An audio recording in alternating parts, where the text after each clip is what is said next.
Good afternoon, everyone. Welcome to Bonnet Springs Park. My name is Josh Henderson, and I am the park CEO. On behalf of our board of directors, donors, staff, volunteers, and community partners, thank you for attending today. We are honored to host this event and grateful for everyone who has helped make it possible. It is now my distinct pleasure to introduce the Secretary of the United States Department of Health and Human Services, the Honorable Robert F. Kennedy Jr. Mr. Secretary, thank you.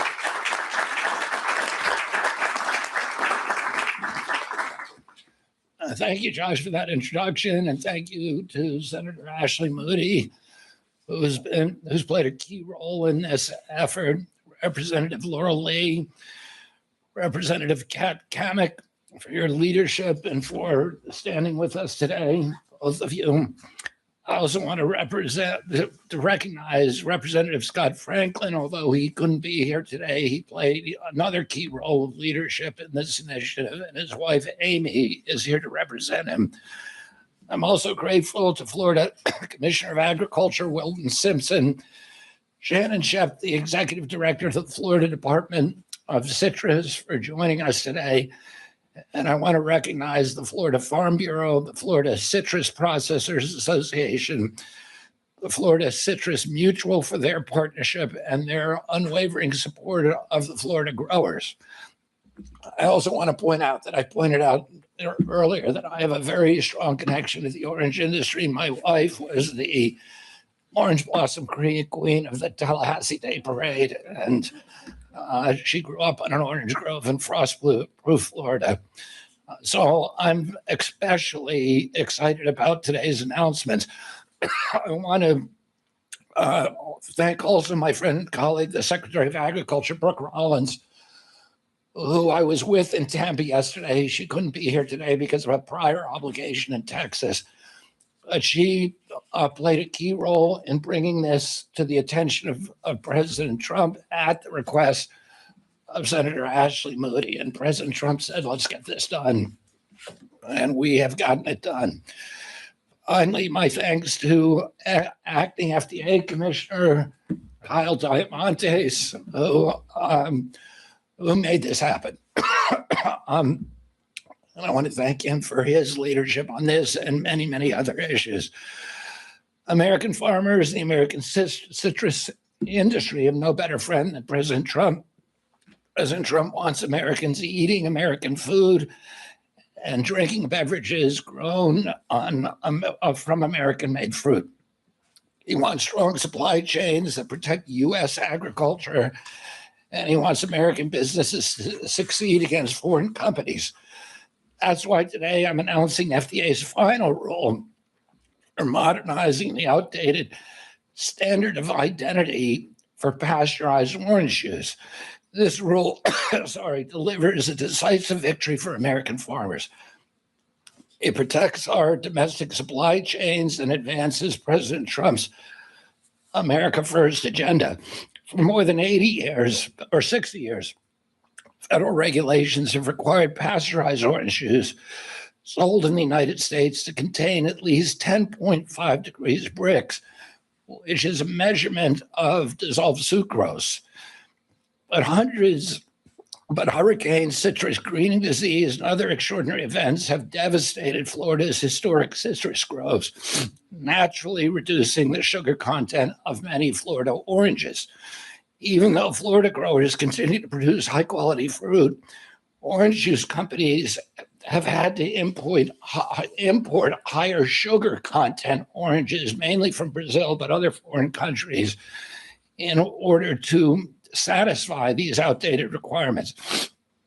The regulations hurt our economy, drove up costs, they cost American jobs, and unnecessarily force higher sugar levels in orange juice, which is something that we don't want. That outdated regulation is something that the Trump administration wants to cut, along with its other efforts to cut red tape by lowering the minimum Brix levels from 10.5 degrees to 10 degrees. This long overdue reform will reduce our dependence on foreign imports, unleash American agriculture, and save the industry more than $60 million every year. It strengthens American supply chains and levels the playing field for American citrus growers and maintains the safety and quality and taste of this American product. That is the American First policy in action, guided by gold standard science. That's how we grow our economy. That's how we support our farmers and U.S. businesses. And that's how we give Americans access to real food that they can trust as we make America healthy again. Please join me in welcoming my colleague and friend, Acting FDA Commissioner Kyle Diamantes.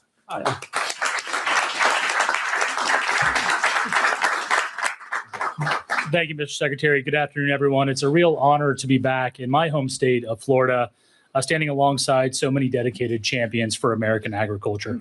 I want to give a special thanks to Secretary Kennedy, Senator Moody, Congresswoman Lee, Congresswoman Kamek, and all of our incredible local citrus growers and industry leaders who have joined us here today, including Wilton Simpson. I also want to give a shout out to USDA Secretary Rollins. Again, as Secretary Kennedy mentioned, she could not join us today, but played a very pivotal role in supporting today's initiative. As a native Floridian, being here today is personal for me.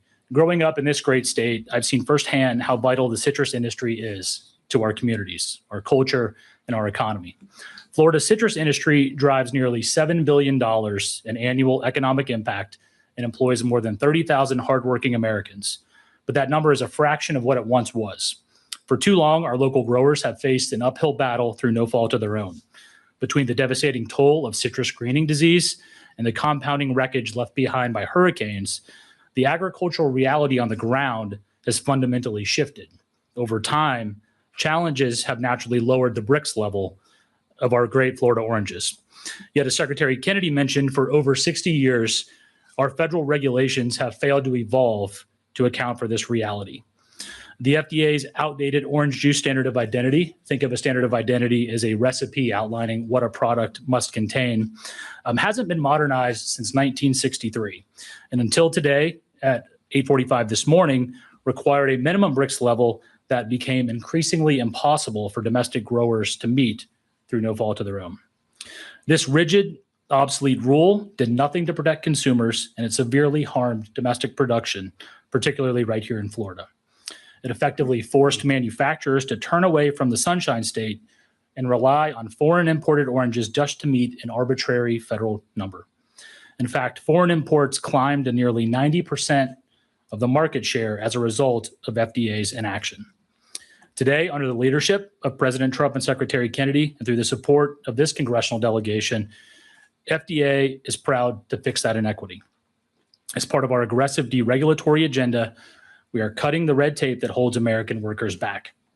As Secretary Kennedy announced a few minutes ago, we've officially updated this morning the standard of identity to lower the minimum bricks requirement to allow more Florida oranges to be used for orange juice right here. Earlier we were talking, and Matt Joyner referenced that this was the only commodity where you could pull an orange off of a tree, squeeze it into a cup, and couldn't call it orange juice. That is now changed for good here in the state of Florida. So this common sense shift matches today's agricultural realities on the ground. It saves juice manufacturers tens of millions of dollars a year and guarantees that the taste and quality consumers love remains unchanged. And most importantly, this action actively supports, protects, and creates American jobs, including right here in Central Florida. I want to again thank Secretary Kennedy for his tremendous leadership on this issue, as well as the entire Florida delegation. And with that, I'll turn it over to my friend, Senator Ashley Moody. Thanks. And fellow Floridians. Fellow Floridians. This is a great day for the state of Florida and for the Florida orange. And just to put this in perspective, the Florida orange, which is on every Florida license tag driving around the state, over the past 2 decades, the production of the Florida orange has gone down 90 to 95%. And what that means is, while our growers might have stood a chance with this crazy, nonsensical, outdated regulation before greening or before freezes, while you're trying to survive throughout that, you certainly can't have kudzu of overburdening regulations snuff out the very remaining life that you have. And when Governor DeSantis appointed me to the Senate seat, I said, I'm going to go to Washington and fight for this state and fight for our industries and fight for our families and take a machete to the administrative bureaucracy that is actually working against the prosperity of our families. And this is one of the best examples I could find. The growers came to meet with me within the first month, and they said, we've been trying to get somebody to pay attention to this regulation that makes absolutely no sense, that makes us have to import Brazilian oranges to make Florida orange juice. And we can't get anybody to change this. Will you file the bill? I'm like, absolutely. I'll be the lead sponsor in the Senate. Scott Franklin was the lead in the House. We have these awesome ladies leading the charge. And then I said, this is a bureaucratic problem. I'll fight for this bill. Fine, we can pass a law, but all we need is for this agency to start thinking about Americans first, America growers first. What a novel concept as a country to think of your citizens and your industries first. And when I explained this to the president, it took him 10 seconds to get it and say, we've got to change this rule. And so I'm so grateful to Secretary Kennedy and to Secretary Brooke Rollins, who didn't just sit there and listen and shake their heads and say, we get it. They didn't just start complaining with everybody else and lamenting the state that we found ourselves.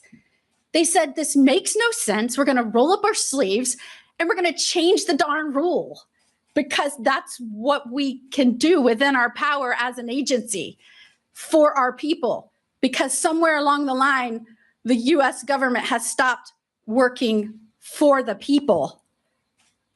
It is a government by and for the people, but we keep forgetting that last part. And so I am so happy to have been a part of leading the Defending Domestic Orange Juice Production Act, but more importantly, getting in there, digging in, working with the agencies. And you heard Secretary Kennedy say, for everything that they're passing, they're trying to do away with needless regulations that are stifling the prosperity and growth of this country. Because here is what this administration understands.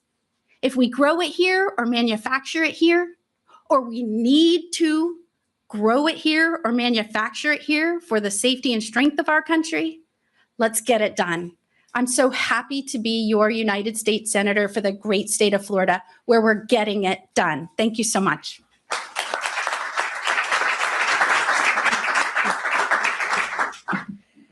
Well, good afternoon, everyone. I'm Laurel Lee, and I am proud to represent Florida's 15th Congressional District, which is where we are here gathered today.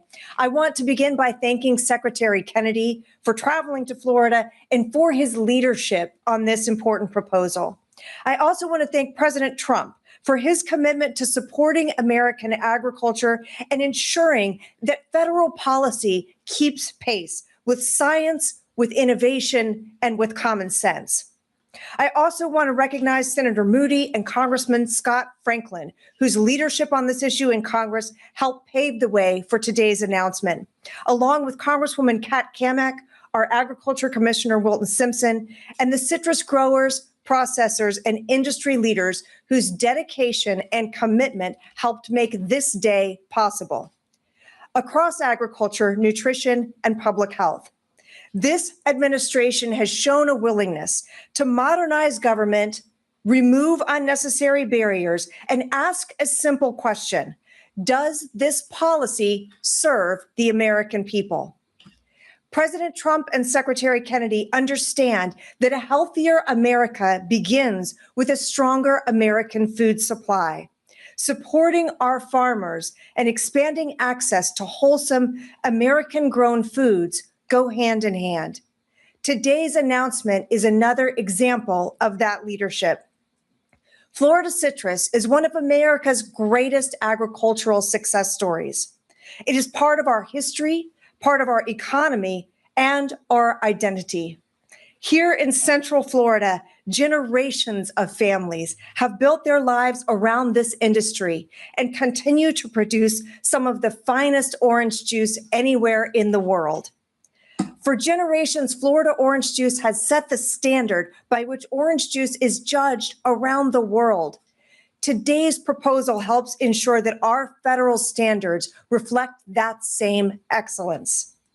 One of those federal standards, known as the BRIC standard that you've heard about today, measures the natural sugar and soluble solids in orange juice and helps determine how it is labeled and used. More than 60 years ago, the FDA established a minimum BRICS level of 10.5%, a standard that reflected the characteristics of Florida citrus at that time. But today, Secretary Kennedy and the FDA have proposed updating that standard from 10.5 to 10%.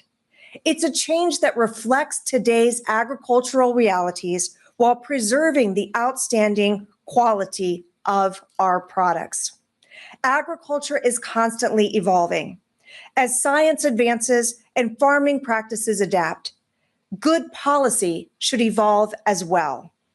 That's how innovation works, and good government should never stand in its way.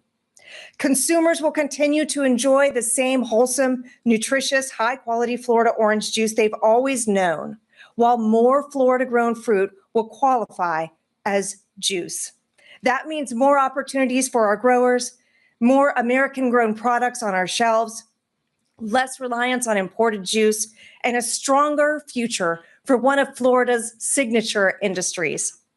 President Trump, Secretary Kennedy, and the FDA deserve tremendous credit for taking an approach that strengthens one of America's iconic agricultural industries, while ensuring consumers continue to enjoy the outstanding product that they always have trusted.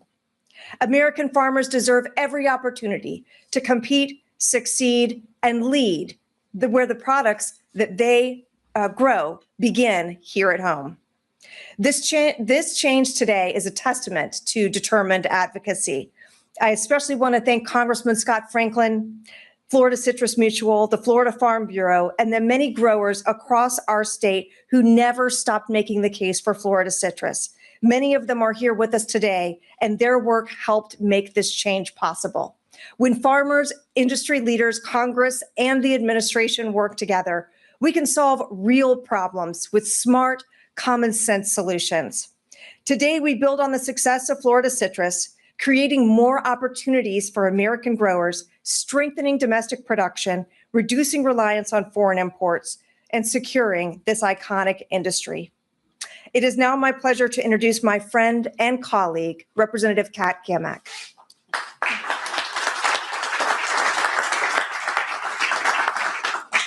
Well, good afternoon. It is such a pleasure to stand here with, and to be candid, titans that have moved mountains. And it may seem like a small thing, but to the family farm that has been operating here in the Sunshine State generation after generation, and they're having conversations around their kitchen table of whether or not they're going to start selling off pieces of the family operation to make it a housing development, which us as Floridians, we are all too aware of, with more than 1,000 people a day moving here. This is massive. This is a mountain, and it is a big difference to those families and all Americans who rely on Florida to feed them. Because the fact remains that every winter, Florida farmers and ranchers feed 193 million Americans. And it is absolutely ludicrous that in the face of a wild government, out of control regulatory regime, input costs through the roof, a number of challenges outside of our control, that we couldn't make this fix happen. But it was through the grit and determination of the people standing behind me, an administration that had vision and people at the top of their mind that made this a reality. So I want to commend Secretary Kennedy and Acting Commissioner Diamantis, as well as President Trump and Secretary of Agriculture Brooke Rollins, for their not just leadership, but their vision. They really do believe in healthy, fresh, and affordable food. This is one more step that they have taken in the line of many that really does execute on the MAHA agenda. And so I couldn't be more proud to stand here as the lone representative for Florida on House Agriculture. For years, we have worked to support the citrus industry, working with these individuals behind me to not only find ways that we can address citrus greening through research and development through the greatest university that the world has ever seen, the University of Florida. Go Gators. Yeah. No matter where you go, there's always a Gator in the room, and y'all know that. Gator Nation is strong, baby. But through the R&D that we have worked to secure and keep going as we work to try to find cures for citrus greening, which here recently there was an announcement through the EPA that new rootstock would be available in order to treat this disease. This is the thing that we have needed to do. Stop importing Brazilian citrus. Put Florida farmers first. This is an outdated regulation that served no purpose. And so it is incredibly encouraging to see just another regulation taken off the books that some unelected, nameless, faceless swamp creature up in Washington really had no clue the impact that it was having. I would also like to highlight that in this farm bill that was passed by the House of Representatives earlier this year, Florida, well, we made out like bandits. And it says volumes of the team that is standing here today who recognizes the importance of Florida when we talk about our food supply, which, as we all know, is national security. This may seem like a small thing, but it is a big thing, not just to the families who produce our citrus, but to the people who consume all around, not just the nation, but the globe. And I want to, again, thank the incredible Trump administration for their vision, their grit, their work ethic, but all of my amazing partners, from Jeb, being the president of Florida Farm Bureau, my colleagues, Florida Citrus Mutual. Wilton, you've been a titan for Florida agriculture, and I am just so honored and blessed to stand here. You can't imagine the fights that we have had in committee over this and explaining it to people, and even those that want to be opposed to it, they're like, well, yeah, that really doesn't make much sense. So today is a win for so many. Citrus, Florida, farmers, and, well, common sense. So I'd be remiss if I didn't say, welcome to the Sunshine State. Go Gators. And it is my pleasure to introduce our Commissioner of Agriculture, Wilton Simpson.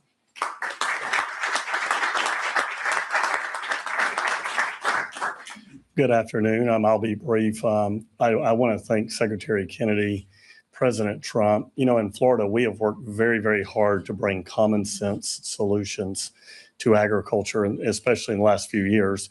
And we've got many tools in our toolbox. One of those tools is our Rural and Family Lands Program, where we buy development rights from farmers so that we know that 50 years from now or 100 years from now, we will still have adequate farmland.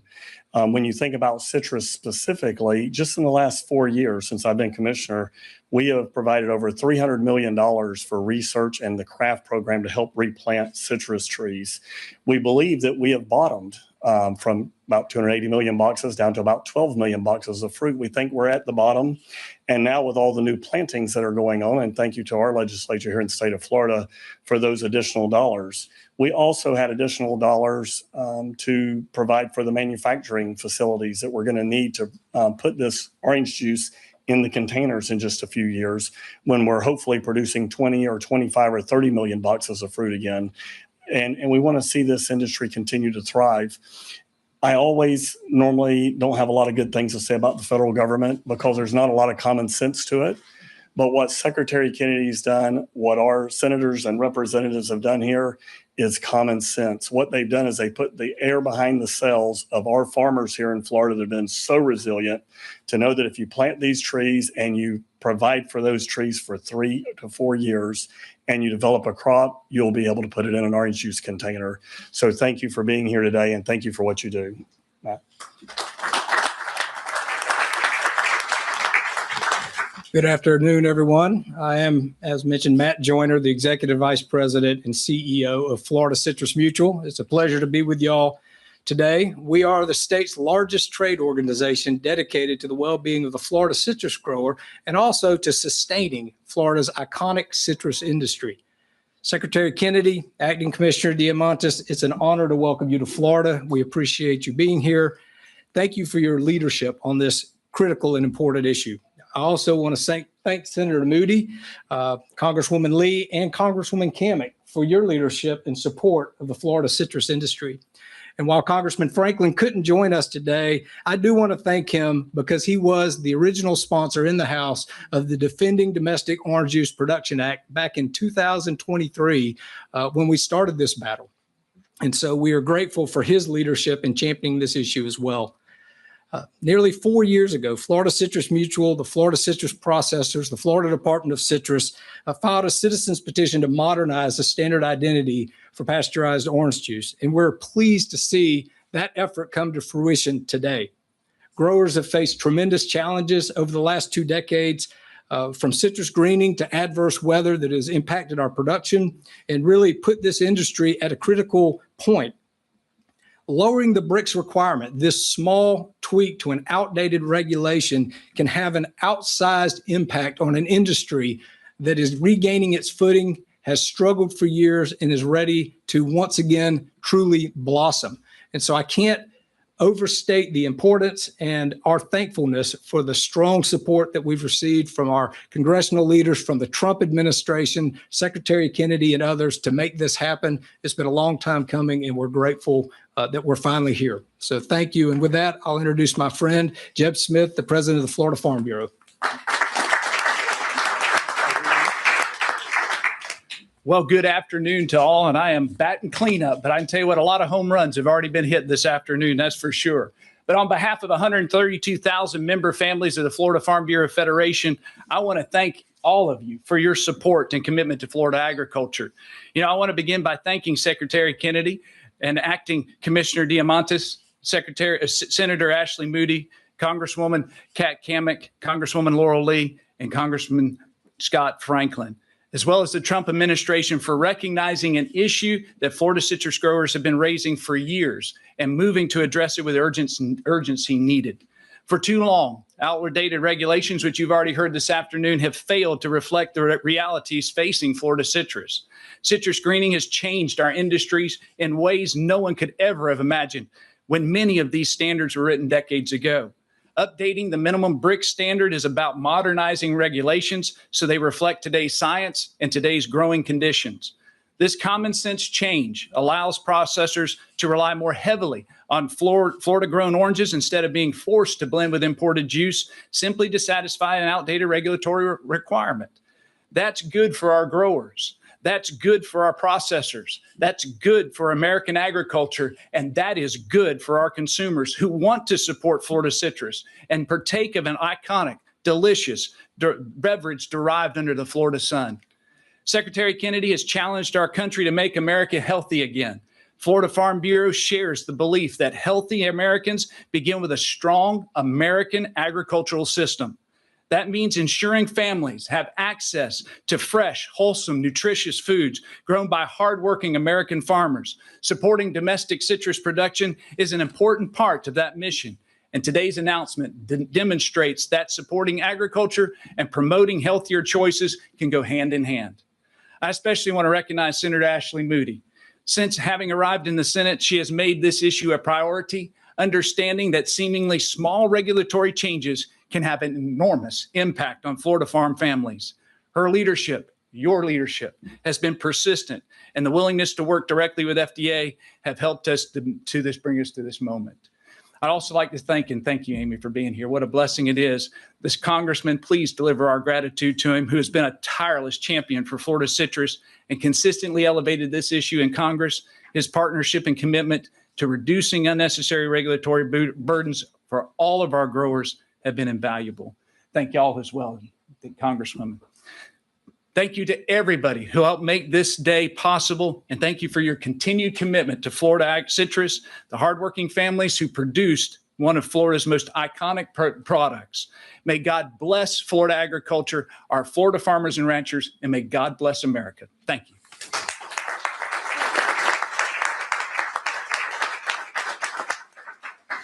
Thank you all for coming today. That concludes our remarks section. We will now go into the Q&A portion. Just give us one moment to get our mics ready. Conrad in the back will be handing around mics, and I will call on you. Make sure that when you have your hand up and you're called on, that you say your full name, outlet, and that your question is related to the topic of today's press conference. Good evening, Gary.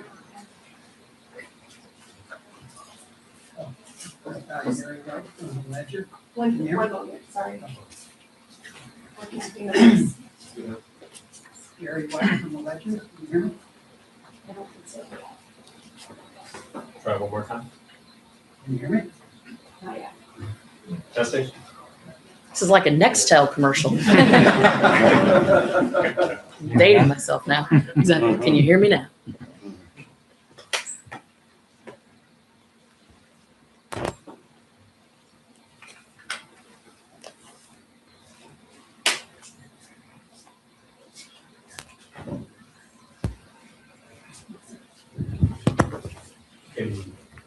This one works. Here we go. Okay.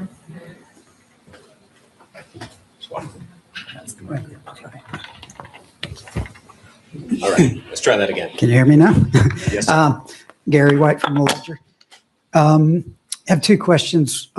You've mentioned the congressional bill and also FTA rules. So which is it that is resulting in this change? And then also, considering how much urgency there seems to be on this, why did the Trump administration not do this in his first term? I can take the legal part of the question, although I think I'm not the only lawyer standing up here. So the way regulations work is those are generally passed. They're proposed. There's opportunity for notice and comment from people, and then there's a final rule. So what we're talking about today is the final rule announcement in which they're shifting the standard, the BRIC standard, from 10.5 to 10, and that just lowers the sugar content requirement to be identified as orange juice for orange juice production. It's a very slight change, no difference in taste or nutrition, but it certainly helps in us allowing us to use Florida oranges. So the proposed bill that Scott Franklin led in the House and I led in the Senate would have mandated that regulation change. But it didn't take me too long to figure out as a senator that the agency can do that because they're the ones that promulgated the rule in the first place. So I think this rule has been in place for a very, very, very long time, decades, I think the 60s or 70s. I don't know why it wasn't changed previously, but I can tell you there were a lot of us that were speaking out about it in the last year since the Secretary Kennedy took over. And as soon as we explained that it made no sense in terms of nutrition or taste and that the agency could do something without any law change, they leapt into action, did a proposed rule, allowed for notice and comment. And then today's announcement, which is truly why it's a big announcement, is the final rule being put in place, officially lowering that from 10.5 to 10. In answer to your second question, it'll probably surprise you, but there are a lot of irrational and crazy regulations in our government. We're working on getting rid of them as quickly as possible. President Trump was unaware of this regulation. The petition, first of all, the hurricanes and the freezing temperatures which happened between 2017 and 2024 really aggravated this issue. And the citrus growers did not petition until the last administration, to the Biden administration. And President Trump was unaware of this issue until Senator Moody brought it to his attention. Brooke Rollins was in that meeting. President Trump said, I want to fix this. They called me, and we put FDA to work fixing it as quickly as we could. Hi, Marilyn Parker, News Channel 8 in Tampa, Florida. First of all, I want to ask, how will you know when this is working for our farmers and seeing the actual production rates? Also, it seems, going from 10.5 to 10, for those who don't have any clue about bricks and sugar content and all this type of stuff, it sounds very, very small. And so can you expound on, give me an example of what that would actually look like? And if there will be any impacts that you're considering, especially when it comes to cyclospora and screwworms impacting the citrus industry at all? Have we thought about those things and those impacts? Can we get into that as well? Thank you. I'll start with the last first. Screwworm, cyclospore is not an issue for the Florida citrus industry. Thank goodness. We have plenty of issues of our own. In terms of when this will impact the grower, it will be immediate because we'll be able to bring more fruit to the processors, irrespective of an arbitrary sugar content that's been dictated by a federal regulation that's been in place since the 60s. So that impact is going to be immediate, and it will help the growers this upcoming season. So we're very excited about it.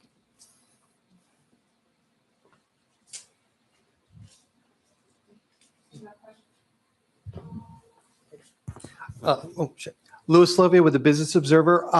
Can you quantify what the change will be? I mean, how many more boxes are we talking about? And when you say immediate, how immediate is immediate?